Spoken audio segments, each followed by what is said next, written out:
Tonight, we're not sitting in the stands. We're not clapping. We're not cheering. We're not craning our necks to catch a better view of the sword as it rises, or of the blood as it falls.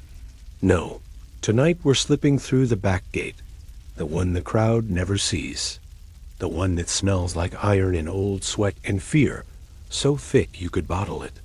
This is the other Rome, the one history doesn't paint in gold leaf or triumphal arches. Not emperors with laurel crowns, but slaves with chains around their ankles. Not victory speeches, but the silence of men waiting behind wooden doors, knowing one of them won't be walking out again. You've heard the word gladiator before. Maybe you picture a helmet glinting in the sun, a raised sword, a noble death in the center of the Colosseum, while the people cry out your name. That version sells movie tickets. But it leaves something out. It leaves out the loneliness of a man ripped from his homeland, beaten into obedience, and forced to fight strangers for entertainment. It leaves out the long nights before the games, when sleep doesn't come and the body won't stop shaking. It forgets the animals, not in the crowd, but in the cages, and the way they were starved before being let loose in the arena. It skips over the stench of blood that never really washes out of the sand. Because the truth is, for every gladiator who made it to the posters and poems, there were thousands who didn't. Men who died gasping in silence, far from home, their names swallowed by the roar of the crowd. Tonight, we're telling their story. We re-pulling back the velvet curtain and stepping into the guts of the machine, the blood-soaked floors of the training schools, the trapdoor-riddled sand of the arena, and the chambers below where men waited to die while Rome celebrated above. This isn't a story about glory. It's a story about survival, spectacle, and the cold, calculated way an empire fed its people what they wanted, no matter the cost. So settle in. Dim the lights, let the quiet hum of the night settle around you, and breathe slow. The Colosseum is empty now. The crowds have gone home. But if you listen closely, you can still hear it. The echo of sandals on stone, the metallic clink of chains, the thud of a heart that knows it's almost over. We're walking into the arena, but this time we're doing it with our eyes open.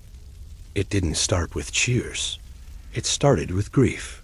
Long before the Colosseum's first roar, before marble steps trembled under the weight of thousands shouting for blood, the gladiator's story began in a quieter place, at a funeral. Not just any funeral, either. These were elite Roman farewells, the kind where death was only the beginning, where the passing of a noble demanded more than mourning. It demanded spectacle. Blood, it seemed, honored the dead. So two men would be forced into combat over a fresh grave, swords drawn, breath tight. One would fall, and the crowd, small, solemn, would nod. The spirits were satisfied. It wasn't about entertainment, not at first. It was ritual, religious, offerings of life to accompany the soul into the afterworld. But you can probably guess what happened next. Ritual turned to tradition. Tradition morphed into custom. And then, someone realized it was thrilling. The quiet ceremony picked up spectators. People started watching not for the gods, but for the violence. The stakes got higher, more fighters, bigger audiences. And before long, those solemn duels had evolved into something far less sacred and far more Roman. A public event. By the late Republic, these funerals weren't private anymore. They were public games, munera, duties offered by the wealthy to show off their piety and generosity. But don't be fooled. These weren't acts of humble mourning. They were political currency. A well-funded set of games could buy admiration, attention, and sometimes even a seat in the Senate. What better way to win hearts than with sharpened swords? And the gladiators? They were no longer just prisoners of war or unfortunate captives. They were now part of a growing industry, acquired, trained, and displayed. Rome had built an appetite, and the meat was men. Soon, It wasn't just the funerals of aristocrats hosting fights. It was festivals, celebrations, military triumphs. The death of an enemy general might be marked with the forced deaths of dozens in the arena. What started as sacred slowly curdled into something stranger: recreation. The Etruscans, Rome's cultural predecessors, may have planted the seed, but the Romans knew how to grow things big, grand, excessive. And with that talent came escalation. If 2 men in combat stirred the crowd, imagine what 10 could do. Or 20, or 50. The stakes got louder. The blood ran thicker, and the line between reverence and entertainment vanished completely. But don't mistake it for chaos. This was Rome. Order was everything. These weren't wild brawls. The fights were organized, ranked, even classified by fighting style. Gladiators became pieces in a carefully curated puzzle. Threx with curved blades, Murmillo with heavy shields, Retiarius with nets and tridents. Each fight like a grotesque chess match for the crowd's delight. And beneath it all, a cold logic. These weren't just games. They were power on display. The Empire's muscle, its control, its reach, all wrapped in blood-soaked leather and paraded for the masses. A reminder that Rome had conquered the world and could break a man in front of you just to prove it.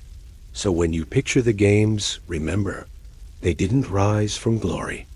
They crawled out of grief, born from mourning rites, hijacked by politics, and polished until the empire could sell you death with a drumroll.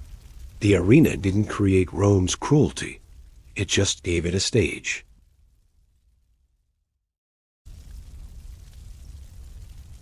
Forget the hero in polished armor. That's not who stepped into the sand. Gladiators weren't legends when they started. They were property. The first thing to know? You didn't sign up. Not really. Sure, some men volunteered, but most were dragged in. Prisoners of war, enslaved men from the edges of the empire, criminals sentenced to fight instead of hang. Rome didn't care where you came from, only what you could survive. Picture it, a caravan rolling into a provincial market, not with spices or cloth, but with bodies in chains. Gauls, Nubians, Greeks, Scythians, languages mixed like mud. One by one, they're weighed, inspected, poked like livestock. Not too old, not too soft. Just enough fight left to bleed well. Bought by a Lanista, the manager of a ludus or gladiator school. The ludus wasn't a school like you'd imagine. It was a brutal training camp behind walls too high to climb and gates too thick to break. Once inside, your name was gone. You were a commodity now, a tool in flesh. You were assigned gear, a new identity, and a slot in the rotation. And you trained hard, not for fitness, but for survival. Wooden swords at first, not out of mercy, but because breaking a fighter before his first match was bad for business. You learned the rhythm of killing, when to strike, when to fall, how to entertain, because death alone wasn't enough. It had to look good. Meals were strange. Gladiators weren't starved. They were fed like oxen, thick barley, beans, ash mixed into their diets to toughen the body. Not warriors, but tanks, built to bruise, bleed, and keep standing longer than any sane man should. And yet, among the dust and sweat and cracked ribs, something even stranger happened. Camaraderie. Inside those walls, fighters formed bonds, trained together, slept side by side. They learned not just how to survive, but who they were surviving with. Some even grew proud of it. A twisted honor in being the best at what might kill you. It didn't matter where you came from. Once you stood in that pit, it was you against the void, and every man beside you knew exactly what that meant. But not all gladiators were slaves. That's the twist. Some men chose it. Why? Maybe desperation, maybe debt, maybe the kind of pride only violence could feed. For free citizens, the pay was tempting, especially if you were broke, disgraced, or just needed a purpose. You signed a contract, gave up your rights, and stepped into a world where the crowd either made you a star or watched you die trying. Rome loved a good rise-from-nothing story. A slave turned champion. A criminal turned crowd favorite. Gladiators who survived long enough gained fame, sometimes even freedom. Statues were carved.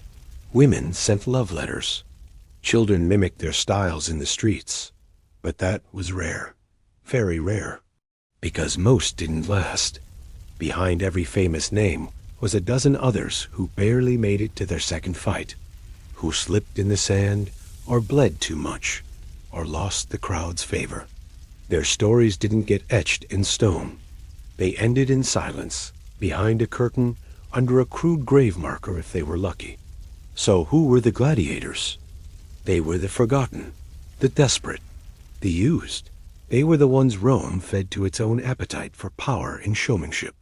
Men with no say, no sanctuary, and if they were lucky, a few minutes of applause before the gate closed again. Not heroes.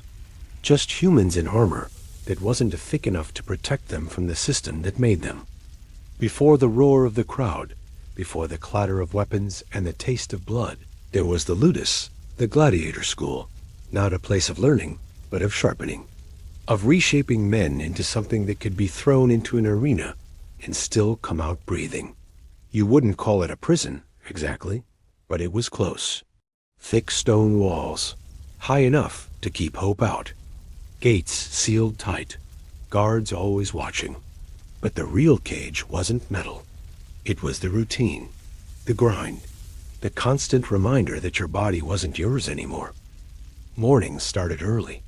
Before the sun fully broke the skyline, the sand was already alive with movement. You trained until your bones begged for stillness. Until your arms could barely lift, your legs shook, your breath came in heaves. Then you trained more. It wasn't chaos. It was structured brutality. Every move, every swing, every fall, practiced until it became instinct. Because in the arena, hesitation got you killed. So you drilled and drilled. With wooden swords first, not out of kindness, but preservation.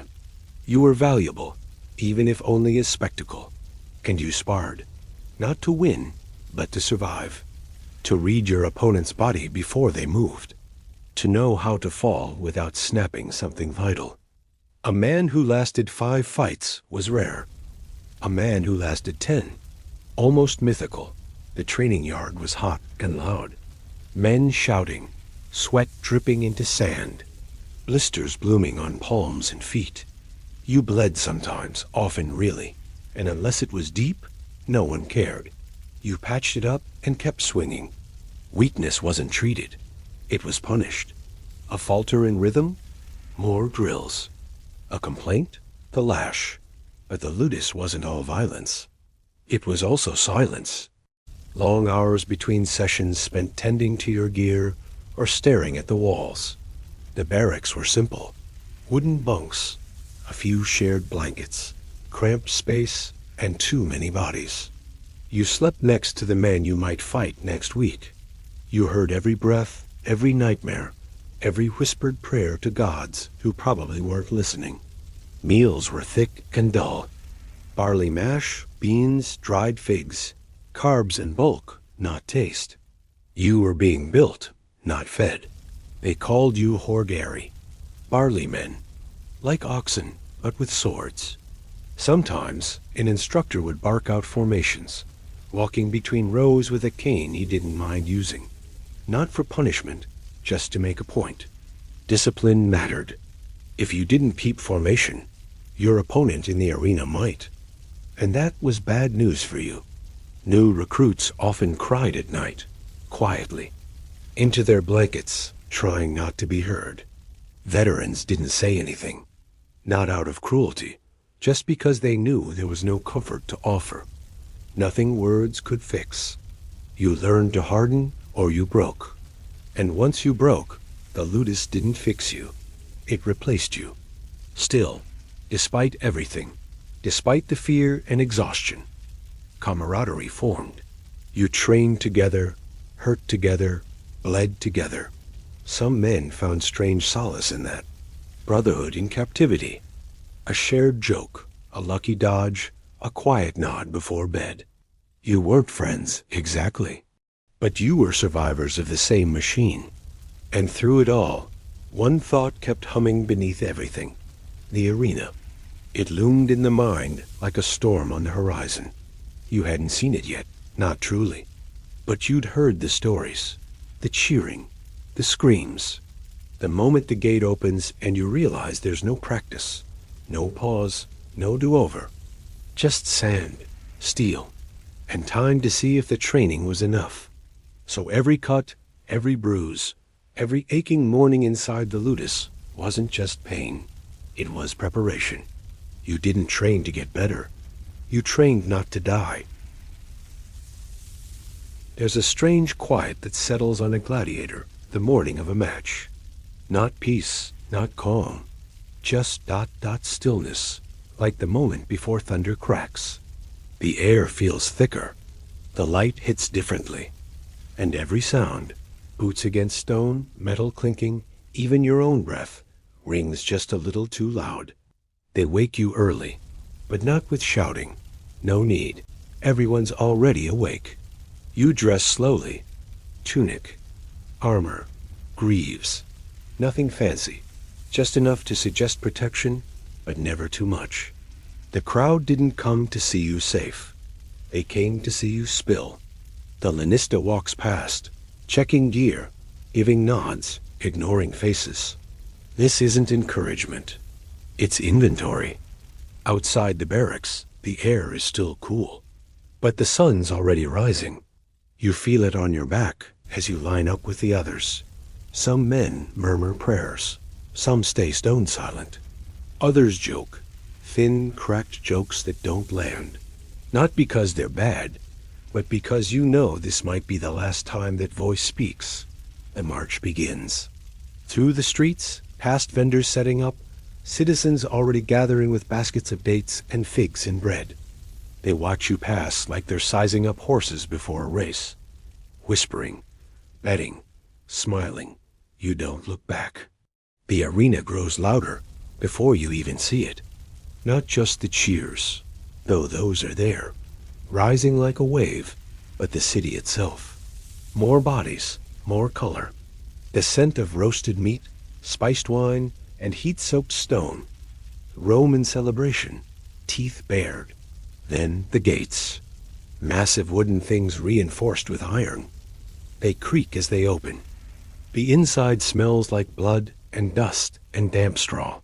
You can still hear the crowd, but it's muffled, like it's waiting, like the whole place is holding its breath.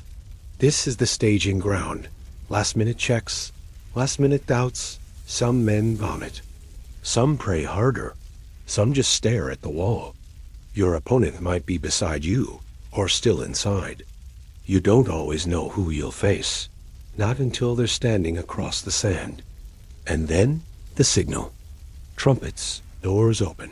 Light pours in like a flood. You walk out into the arena, and it hits you, the sound. Tens of thousands of voices crashing into your skull. Cheers, jeers, gasps. All for you. Or for your blood. You can't tell which. Maybe both. The sun is blinding. The sand beneath your feet is warm, already stained from earlier fights. Somewhere above, the editor, the man in charge of the games, sits under shade, watching with idle curiosity. To him, this is spectacle, a way to win favor. To the crowd, it's entertainment. To you, it's survival. The announcer calls out names, titles, origins. The crowd responds. They don't know you, but if you make it through, they will. That's the bargain. Sometimes there are warm-up acts, beast hunts, mock naval battles, executions. You wait in holding pens, hearing the crowd react to deaths like their theater, like they didn't just witness a man's final breath. Then it's your turn. A guard gives you the nod. You walk forward, not too fast, not too slow. You keep your eyes ahead, not on the crowd, never on the crowd. And there he is, your opponent. Could be someone you trained with. Could be someone brought in just for today. Might be better than you. Might be terrified. You won't know until steel starts moving. You take position. The sand crunches underfoot. Your heart's not racing. Not yet. That comes later. This is the moment between, when it's still possible to imagine walking away. The sand is quiet. Not the crowd. They're screaming, chanting, hungry, but the sand. It waits. It's felt the weight of bodies, the crack of bones, the warmth of spilled life. And now it's under your feet, shifting slightly as you step forward. Your hand tightens around the grip of your weapon. Maybe a gladius, maybe a trident or net or scissor blade. The tools depend on what show they're staging today. You didn't get to choose.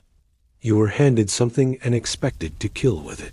Across from you, your opponent moves. No one's reckless at the start. It's not a bar brawl. It's a test. You circle. Watch their eyes, their footwork. You remember the drills, the forms. But it's different now. Not practice. Not theory. Now, every motion has weight. Every mistake has a price. The crowd roars when a first blow is exchanged. Not even a real hit, just a graze. But it's enough to excite them. They don't care about strategy. They want spectacle. Pain. Triumph. Blood. You learn quickly that if the fight looks too slow, too cautious, the editor might end it early. Not with applause, with guards. So you move. You commit. You fake low, strike high. The blade connects. Just barely. The crowd cheers. Then he counters. Pain blooms across your ribs. Not deep, but sharp. You stagger back, breath caught in your throat. The world narrows. You don't hear the crowd anymore. Just the wind, the blood in your ears, the thud of feet on sand. You reset. There's no time to think. You rely on instinct now. Training. Every hour spent in the ludus, every scar from sparring, every lash taken from moving too slow, it all floods back in one blur of motion. You press forward, parry, hook his leg. He goes down, but not out. He scrambles, wild now. You hesitate. That's when you feel it. Not his blade, but the edge of the crowd's noise. They're watching closely, wanting a finish, wanting something clean. If you stall too long, if you show mercy, they might not forgive it. Neither might the editor. Your opponent rises. Barely. Blood trickles down his arm. He grips his sword wrong. He's tiring. You move fast. The final blow is brutal, not elegant. Nothing cinematic. Just enough to drop him. His weapon clatters to the ground. He goes still. And then ... stillness. The crowd holds its breath. You look up, not at them, but at the box. At the editor, the man with the final say, thumb raised or turned, life or death. Sometimes they let the crowd decide. But in the end, it's theater. And the script ends how they say. If the opponent fought well, if the crowd is generous, if the wind is right, maybe he lives, maybe not. The decision comes quick. A gesture. You step back. You don't look down again. The attendants rush in, cleaning the scene, dragging the body if needed. New sand is poured over blood. The arena resets itself, pretending nothing happened. You walk back through the gate, limbs shaking, sweat stinging your eyes. The sound of the arena fades behind you. For now, you survived. That's all it means. Not that you're safe. Not that you've won. Just that, for one more day, you're still standing. And in the world of gladiators, that's the only victory that matters. Surviving the arena doesn't mean the story ends. Sometimes it just shifts into a different kind of struggle. One tangled with fame, fortune, and illusions that can be as deadly as any blade. If you fought well, maybe the crowd remembers you. Maybe the editor nods in approval. And suddenly, you're not just another nameless man in chains. You have a name, a reputation, a chance at something more. But don't mistake this for freedom, for safety, for a happy ending. The truth? It's complicated. Some gladiators became celebrities. You'd see them paraded through the streets, lauded by merchants hoping to sell you everything from amulets to food. Women might whisper your name in taverns. Children might imitate your movements, dreaming of their own glory. If you were lucky or clever, you could earn a little extra. Maybe better food, a few moments of rest, or special favors from the guards. A prize from the emperor for a memorable fight. But the price of that glory? High, brutal, and often invisible until it's too late. Behind the applause, behind the cheers, you're still property, owned by the lanista, the gladiator manager. Your life's choices don't matter. You fight when ordered. You obey when commanded. And the false hope? That fame can buy freedom. The rudis, a wooden sword symbolizing release, was real. Some gladiators did earn it. Some walked away from the sand, free men. But it was rare. Scarcer than the handful of lucky souls who escaped the brutal grind. Most who dreamed of freedom found their hopes dashed. Promises made, then broken. Injuries ignored. Opponents tougher with every match. The risk didn't decrease, it only grew. Even fame couldn't shield you from the darker realities. You were still a spectacle, still expected to dance on the edge of death.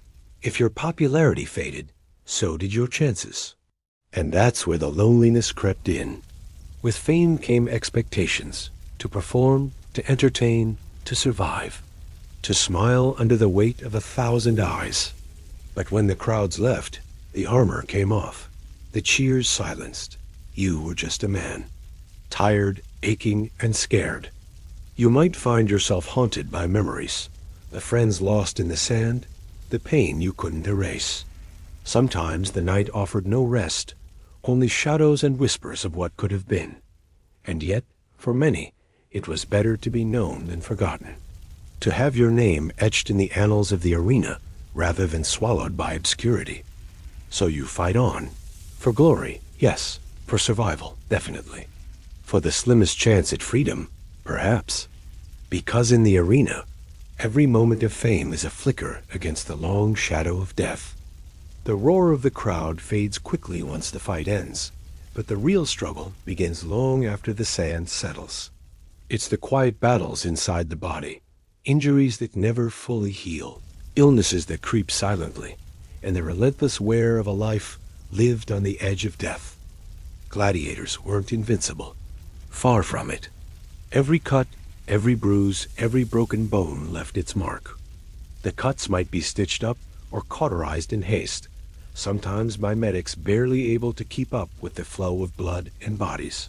But the pain, the aching that lingered, a broken rib that never quite mended, a scar tissue that tightened with every movement, muscles strained beyond their limit because there was no rest, only the next match looming like a storm on the horizon. And then there were the infections. Without modern medicine, even a minor wound could turn deadly. Dirt and sweat mingled in open cuts, feeding bacteria that could fester into something worse. Many gladiators faced slow, painful deaths, not from the sword, but from infections their bodies couldn't fight. Illnesses spread like wildfire in the crowded barracks. Tuberculosis, fevers, parasites, all took advantage of weakened bodies packed together with little chance for proper hygiene or fresh air. You might feel fine one day, then too weak to lift your weapon the next. Sometimes a cough wouldn't stop. Sometimes a fever would burn you through the night. But there was no sick leave, no break from the arena. The lanista wouldn't tolerate weakness. A sick gladiator was a liability. And liability meant punishment, or worse, replacement. Many who could barely stand were dragged to the arena anyway. The crowd never knew. All they saw was the fight, the spectacle, not the trembling hands, the burning lungs, or the silent prayers for strength. Even the strongest endured slow, unseen damage. The repeated strain of training and combat carved deep grooves into bones and muscles. Arthritis and joint pain haunted many before they reached their 30s, an age that for most gladiators was a luxury. Recovery? A fleeting dream. Rest was scarce, and any time spent off your feet was a chance for another to take your place. Gladiators were tools of entertainment, and when a tool broke, it was often discarded. Still, some held on to hope, to heal, to fight another day, to earn the rudies and a life beyond the sand. But the body has limits, and the dark truth was this. Many gladiators died not in the roar of the arena, but in quiet suffering behind its walls, alone, broken, and forgotten. When we think of gladiators, the image that comes to mind is usually men muscular, armored, locked in deadly combat under the blazing sun. But the story of the arena is not just about men. Women had their place too, though often hidden in the shadows, sometimes dazzling in the spotlight, and sometimes caught in the margins between fame and exploitation. Yes, there were female gladiators. They weren't common, but they existed. Known as gladiatresses, these women fought with fierce determination, sometimes to entertain a curious crowd eager for something different. Their battles were no less brutal than those of their male counterparts, though they often faced unique challenges. In an empire where gender roles were strict and deeply ingrained, female fighters were both a novelty and a spectacle, a mix of fascination and taboo.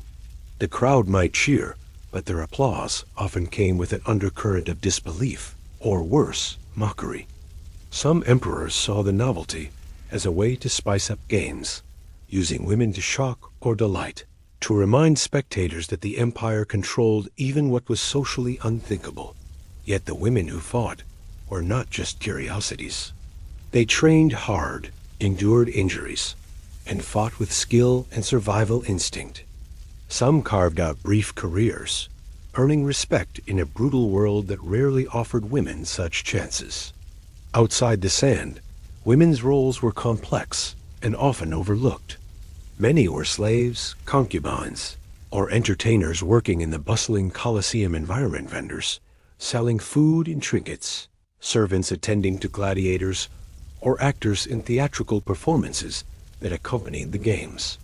Some women stood among the spectators, their presence powerful, though often restricted by social norms. They watched, cheered, whispered rumors, and occasionally influenced the fate of a fighter with a well-placed bribe or favor. Powerful women of Rome, including members of the imperial family, sometimes patronized the games, lending prestige and shaping the political spectacle behind the scenes. But not all women involved were there by choice. Some were victims forced into roles as sex workers or slaves, their lives shaped by the empire's merciless appetite for entertainment and control. Behind the glamour and violence of the arena lay stories of exploitation, suffering, and survival that history barely remembers. The women connected to the arena lived lives as complex as the empire itself, sometimes fierce fighters, sometimes shadows in the crowd, and often caught in the currents of a world where power, survival, and spectacle intertwined. In the story of gladiators, they are a reminder that the arena was more than just a battleground for men. It was a stage where society's rules, hopes, and horrors played out in unexpected ways. The roar of the crowd, the clash of swords, and the blood-streaked sand, all of it was more than just entertainment. The gladiator games were a stage not only for violence, but also for the empire as intricate dance of politics and power. Behind every fight lay a web of influence, ambition, and control few spectators ever saw. For the emperors and politicians, the games were a tool, a way to win favor, distract the masses, and demonstrate their dominance. Hosting lavish spectacles wasn't just about generosity. It was a calculated move in a constant game of political chess. Imagine an emperor planning a series of games. The choice of fighters, The timing, even the story woven into each battle, could send a message to the people and the Senate. Victory in the arena could symbolize strength, unity, or divine favor. Defeat or cruelty could warn of rebellion or remind the population who held the real power. Some gladiators became pawns, or even prized assets in these larger schemes. A favored fighter might be given special treatment, not because of skill alone, but because they served the emperor's image or political needs. Their victories were more than personal triumphs. They were symbols carefully crafted for public consumption.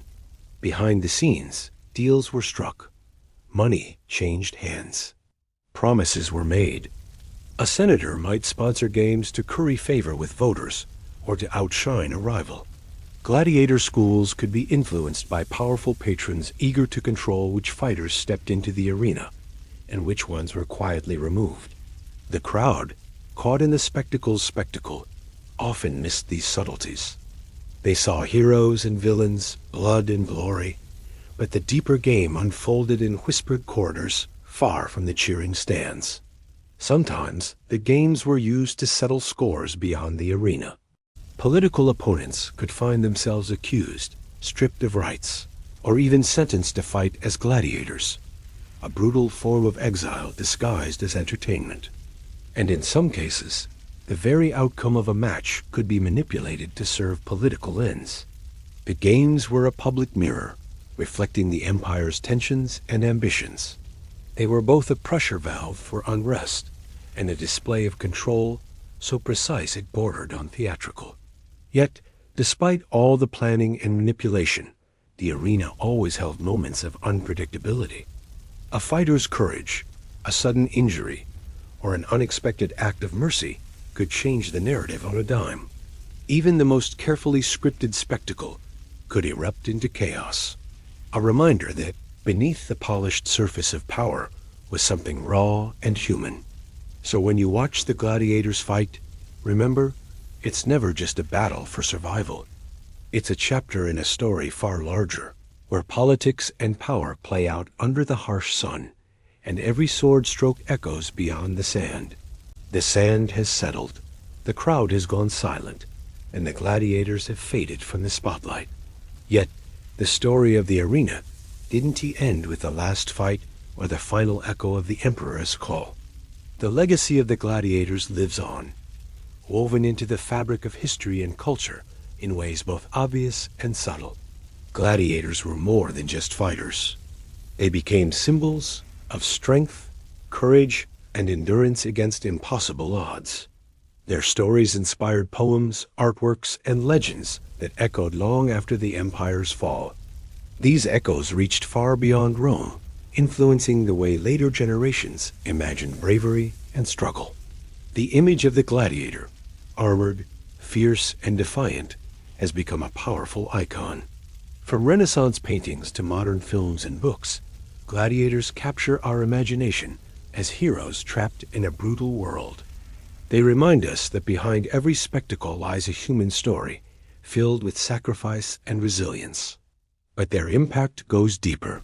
Gladiatorial games shape the very nature of public entertainment, setting a precedent for spectacle, drama, and communal experience that echoes in arenas and stadiums today. The idea of a crowd united by shared excitement and tension is something we still feel when watching sports or live events. On a more profound level, the arena revealed the complexities of power, control, and survival, lessons that resonate across centuries. The gladiators' struggles reflect universal themes: the fight for freedom, the cost of violence, and the strength of the human spirit under pressure. Interestingly, recent archaeological discoveries and historical studies have shed new light on the lives of these fighters, challenging old myths and revealing their world with fresh detail. We now understand better their training, injuries, and even their daily lives, not just as brutal combatants, but as people with hopes, fears, and communities. Yet, their legacy also serves as a cautionary tale. The arena was a place of spectacle, yes, but also of exploitation and cruelty. Remembering the gladiators means acknowledging the darker side of entertainment, where pain was commodified and lives were gambled for applause. Today, as we sit in comfortable seats watching our own modern contests, it's worth reflecting on this history. The thrill of competition and the celebration of skill are timeless. But so is the need for empathy and respect for those who risk everything, whether in ancient sand or modern arenas. The gladiator story is a bridge connecting past and present, reminding us that beneath the glory and the spectacle lies a human heartbeat, steady, fierce, and unyielding. The roar of the crowd may have faded into history, but the story of the gladiators continues to speak across time. Behind the armor, the blood, and the spectacle were real people, men and women who faced unimaginable dangers, not for fame or fortune, but often simply to survive. Their lives remind us that the grandeur of an empire often came at a harsh human cost. The arena was not just a place of glory. It was a place of pain, politics, and power. It was a mirror reflecting the complexities of an empire that demanded sacrifice from those who had the least choice. Yet, in those harshest conditions, the gladiators found moments of courage, hope, and even camaraderie. They became symbols, not only of brutal entertainment, but also of resilience and the unyielding spirit of those caught in history as relentless tide. As we close the gates on this journey through the dark truth of the gladiator arenas, let's remember more than the fights and the fame. Let's remember the humanity beneath the armor, the fear, the pain, the struggle, and the hope. Because when we look beyond the sand and the spectacle, we find a story worth telling. A story that honors those who fought not just for survival, but for a place in a history that might otherwise have forgotten them. And in that remembering, their legacy lives on, fierce, unbroken, and quietly powerful.